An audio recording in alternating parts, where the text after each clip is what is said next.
APMC 2025 వాళ్ళకి web options పెట్టుకోవడానికి అయితే రిలీజ్ చేశారు. ఫస్ట్ మీరు వెబ్ ఆప్షన్స్ పెట్టుకోవాలంటే మీరు మొబైల్లో అయితే డెస్క్టాప్ సైట్ ల్యాండ్స్కేప్లో పెట్టుకోవచ్చు. ఒకవేళ ల్యాప్టాప్ ఉంటే కానీ ల్యాప్టాప్లో ఈజీగా ఏదైనా బ్రౌజర్లోకి వెళ్ళి ఏపీఎంసీ 2025 ఎంపీసీ స్ట్రీమ్ అని కొడితే మీకు కొన్ని వెబ్సైట్స్ అయితే వస్తాయి. స్టార్టింగ్లో ఇలా వచ్చినప్పుడు మీరు ఫస్ట్ వెబ్సైటే వస్తుంది.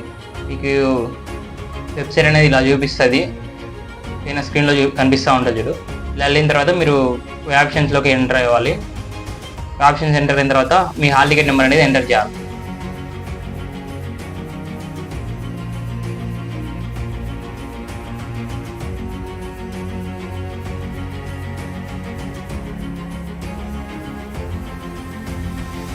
సబ్మిట్ అని కొట్టేసేయాలి. సబ్మిట్ కొడితేనే వాళ్ళకి ఓటీపీ అనేది అయితే వెళ్తుంది.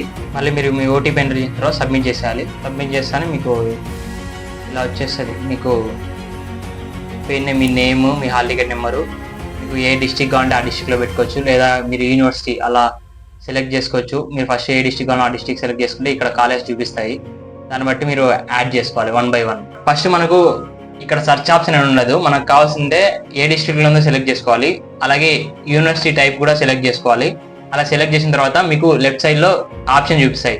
మీకు లెఫ్ట్ సైడ్లో ఈ ప్లస్ బటన్స్ అనేవి ఉంటాయి. ఈ ప్లస్ బటన్ యాడ్ అవడం వల్ల ఆటోమేటిక్గా మీరు పెట్టినవన్నీ ఇక్కడ రైట్ సైడ్లో చూపిస్తుంది. ఇలా చూపించిన తర్వాత మీరు ఎన్ని కావాలంటే అన్ని ఆప్షన్స్ పెట్టుకోవచ్చు. మళ్ళీ ఇక్కడ అప్ అండ్ డౌన్ యారోస్ ఉంటాయి. మీరు పెట్టుకున్నది టాప్ పెట్టాలని టాప్ పంపించచ్చు, లేదంటే డౌన్ పెట్టాలని డౌన్ పంపించచ్చు. మొత్తం ఇలా అయితే వెబ్ ఆప్షన్స్ పెట్టుకోవాలి. ఇలా వెబ్ ఆప్షన్స్ పెట్టిన తర్వాత మొత్తం చెక్ చేసుకొని మళ్ళీ ఒకసారి మీరు ఏది కరెక్ట్ పెట్టినారో రాంగ్ పెట్టినారో, మళ్ళీ ఆర్డర్ లేకపోతే ఈ up and down arrows use చేసి మీరు చేంజ్ చేసుకోవచ్చు. ఇంకా మీరు మ్యాక్సిమం వెబ్ ఆప్షన్స్ పెట్టినప్పుడు ఫస్ట్ టాప్ కాలేజ్ పెట్టుకోండి. మళ్ళీ తర్వాత మీ సరౌండింగ్స్లో ఉన్న కాలేజ్ పెట్టుకోండి. మీ సరౌండింగ్స్ ఉన్న కాలేజ్ తర్వాత మీ ర్యాంక్ ఏవైతే వస్తాయో ఆ కాలేజ్ పెట్టుకోండి. అలా పెట్టిన తర్వాత లాస్ట్కి సేవ్ ఆప్షన్ అయితే కొట్టేసేయాలి. సేవ్ ఆప్షన్ అయితే కొట్టాలి. మీరు ఫ్రీజ్ అయితే చేయకూడదు. ఫ్రీజ్ అయితే మళ్ళీ మీరు వెబ్ ఆప్షన్స్ చేంజ్ చేసుకోవడానికి ఉండదు. సో జస్ట్ సేవ్ పెట్టుకోవాలి. ఇంకా మళ్ళీ ప్రింట్లోకి వెళ్ళి మీరు చేసింది అయితే మీరు ఆటోమేటిక్గా ప్రింట్ అయితే తీసేసుకోవచ్చు. మీరు దీన్ని పీడిఎఫ్ లాగా సేవ్ చేసి పెట్టుకోవచ్చు. వెబ్ ఆప్షన్స్ ఎలా పెట్టుకోవాలో తెలియని మీ ఫ్రెండ్స్ కూడా షేర్ చేయండి.